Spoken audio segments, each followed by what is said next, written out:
কারাবন্দি বন্দীদের সারা রাজা,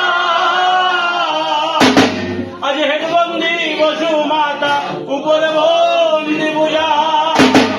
12 মাসে 13 পূজা, 16 জটাধারী। আজ চৈত্র মাস মধু মাসে দাও ঢাল।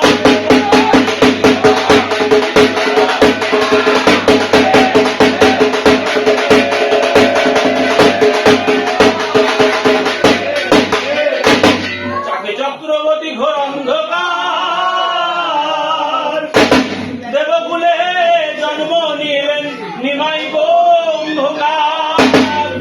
নিমাই কুম্ভকার সাথে 5 ভাই, মাটি গানা ছেলে শুনে করিলেন কোঠা। মাটি খানা ছেলে শুনে তুলে দিলেন চাকে, সর্বাঙ্গ ধূপতি খানি করেন 10 পাকে। সূর্য দিলেন শুকায়ে, ব্রহ্মা দিলেন পুরায়ে, বিষ্ণু দিলেন বর। আজ এই ধূপতি শুদ্ধ করেন প্রভু ভোলা।